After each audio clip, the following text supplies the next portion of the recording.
All right, part 3, section P.1. So this is kind of an extension of the order of operations stuff that we were doing in the previous videos, but we're going to start getting some variables in the mix. And so the first way to do this is, what you'd sort of say is evaluating an expression for a given variable value. So what that means is, right, so let's say, for instance, let's evaluate the expression when x equals 3. And so you're going to say, okay, what does that mean? Well, it doesn't mean anything by itself. What we need is some sort of expression, right? Some sort of like pile of numbers and in this case variables to actually sort of sub this into. So when x is 3, say the expression is something like 3x minus 2, right? So the idea is you're starting to have similar kinds of things to what we had in the order of operations stuff, right? Kind of piles of numbers to a certain extent and variables. And right, by itself, we can't really do a whole lot with this yet. But if they're saying evaluate the expression when x equals 3, what that means is you're going to take the value 3, x equals 3, and you're going to substitute it in for the x here in the expression. So, right, so all I'm going to do is wherever there's an x, in this case here, I'm going to replace it with a 3. And if I do that, well, then what happens is I essentially just have an order of operations problem, right? So then this would be like 3x minus 2. 3x means 3 times x, right? So if they're side by side, it really means multiplication. So for us, that's going to be 3 times 3 minus 2. Our order of operations, of course, says we should do the multiplication first. So that would be 9, and then minus 2. So that's just going to leave us at 7. So by itself, 3x minus 2 could mean a whole lot of different things. It could be something we would graph. It could just be sort of a line and part of a bigger expression or something. But, until we have a value, a particular value to sub in for the x, we can't really just get a number out of it. But if we're given something like that, x equals 3, then we can sub it in and go from there. As you can imagine, we could do this kind of thing. Lots of different stuff, right? You could even sub it in more than once. 2x squared minus 4x plus 1, right? Let's do the same thing when x equals 3. So what I'm going to do is wherever there's an x, here and here, I'm going to replace it with a 3. And everything else is going to stay the same, right? So in this case, the first x is squared, so that means 3 squared times the 2, right? Minus 4 times the x, right? So 4 times 3 and then plus 1. So this is a little bit of a longer order of operations problem, but it follows the same kind of basic setup and the basic strategy as what we were doing before, right? So there's parentheses kind of. I'm putting the x value in parentheses just to kind of offset it a little bit. That can be helpful.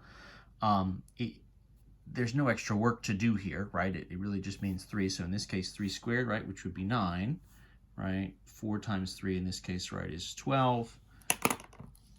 And so what we've got here would be 2 times 9, right, minus 12 and then plus 1. And so for us, this is then just a matter of saying, okay, well, 2 times 9, right, we have them sort of grouped now by terms, right? 2 and 9 would be 18.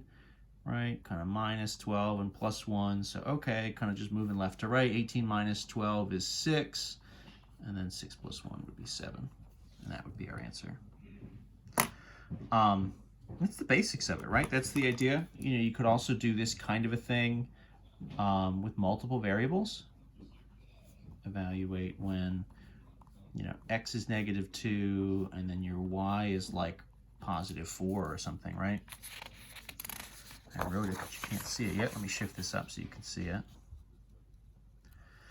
So we could even do different kinds of things. You could do something like, the square root of 4y minus 2 times x plus xy or something, right? So evaluate this when our x is minus 2 and our y is 4, right? So I'm just going to sub this in. So the y here is 4, y here is 4. So that'd be root 4 times 4 minus 2 times, oh, and my x. We'll do the x in purple maybe. Oh, nope.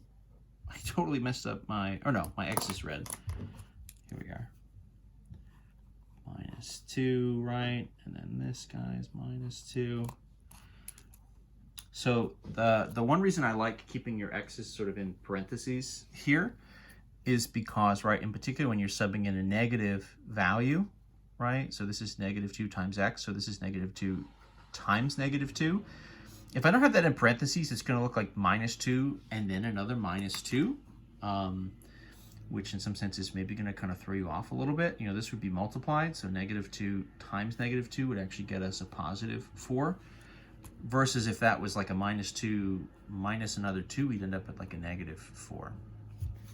Negative 2 times 4 here would be like minus 8. You're adding it, so then that just means minus 8, right?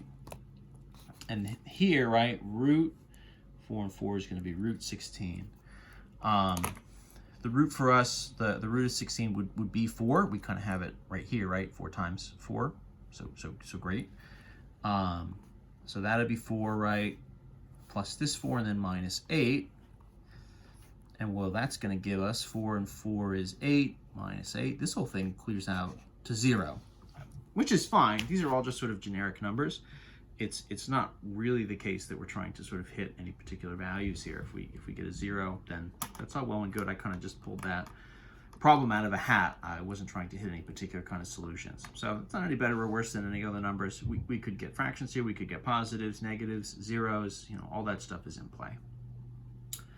We're going to do one more video for this section where we look at doing some, you know, order operations type stuff. When we have variables, but we don't have any numbers to sub in. So that'll be kind of video 4, and that should be our last video for section P1.